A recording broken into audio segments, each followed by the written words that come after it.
In this lesson, we're going to take a look at a little bit more advanced trig word problems. They're not that bad, though, not that bad. So basically, these problems can escalate, as it says, in difficulty in a number of ways. One of those ways is to use two triangles and their measurements to come up with a single answer. So this problem here, I'm going to read this one for example 1 here. A flagpole is at the top of a building. So notice how the flagpole is straight up and down, the building's straight up and down. But if you look at the picture, you have a triangle here that's the top of the building to the man or whatever, and then the bottom of the building. So that makes a triangle. But then you have the top of the flagpole to the bottom of the building to the man, which makes another triangle. So a triangle inside a triangle. And these are not similar triangles because they're two different shapes, meaning this angle here, these angles here are different. So we're not talking about similar triangles in this case. So we have a flagpole at the top of a building, for example, 300 feet from the base of the building. So that's labeled right here. The angle of elevation of the top of the pole is 32 degrees. So that's this green angle right here. So that's the angle of the big triangle. And the angle of elevation of the bottom of the pole is 30 degrees. So the bottom of the pole, I'm going to do that in red. That angle of elevation is right here, 30 degrees. Okay? So this problem looks quite complex because of the overlapping triangles of angles of elevation, or overlapping angles of elevation. But really, if we think through the problem, we could simplify it by solving two different triangles. So what we did here, what I already did for you ahead of time, is drew two different pictures and separated the triangles. So if you think of the big triangle as top of the flagpole, bottom of the building, and then where the man is standing, the foot of where the man is standing, and then the other triangle, right, is the bottom of the flagpole, bottom of the building, and where he's standing. You could maybe picture it a little bit better. So this is 30, right, and this is 32. I don't know if you can see that. 32, and then this is 30. So the way to get the height of just the flagpole is to subtract the height from the flagpole to the ground, and then subtract away the height of the building.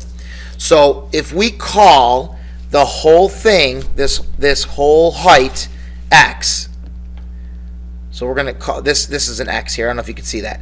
The height from the top of the flagpole to the total ground to the top of the flagpole, if we call that x, and call the height of the building, call that y, okay? Then the flagpole will be the difference. So again, we're going to take x and take away y, and that's going to leave us with just the height of the flagpole. So separate the two different triangles. We can do this. So here we have what do we know? We know the angle, and so we want to find this right here. We want to find the whole thing. Call that x. So this is going to be opposite over adjacent. Tan 32 equals x over 300. Cross multiply, x equals, again, you're just multiplying here. You're multiplying 300 times the tangent of 32, and that comes out to be 187.46 feet. So it's total from the top of the flagpole to the ground, 187.46 feet.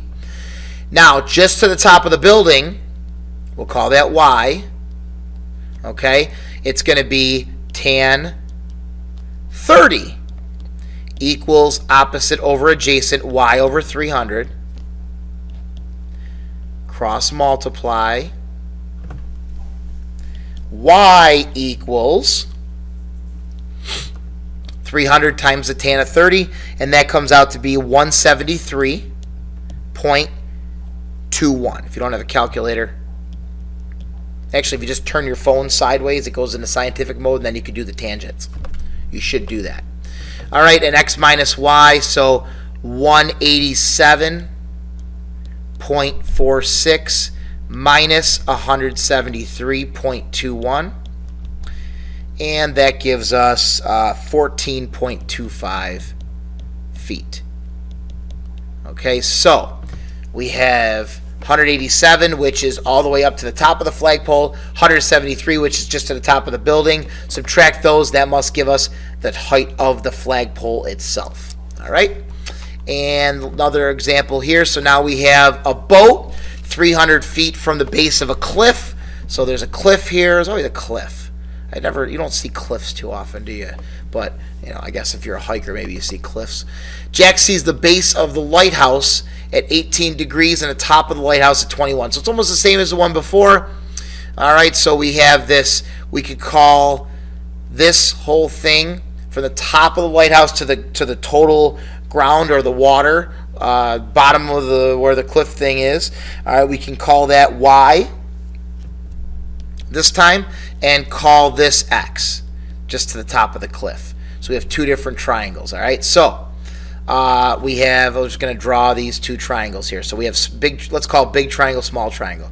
So here's small triangle. Small triangle has 18 here, and X and 300. And then big triangle has 21, and then Y, and then 300. All right, so similar to what we just did, I'm just going to extend my page a little bit here. Similar to what we just did, we can do tan 18 equals X over 300, and then cross multiply. X equals, and you should try this and then come back and check the solution, okay? That's the only way you're going to know if you really know how to do this. 97.48, and then this one's going to be tan 21 equals Y over 300. So we're going to get Y equals 115.16. So again, this is all the way up to the top of that lighthouse, and this is just to the bottom of the lighthouse. So if you subtract those two, you would get how high up, how tall the lighthouse is. So it's going to be 115.16 minus 97.48, and we get 17.68, and it says to the nearest foot, so approximately 18 feet.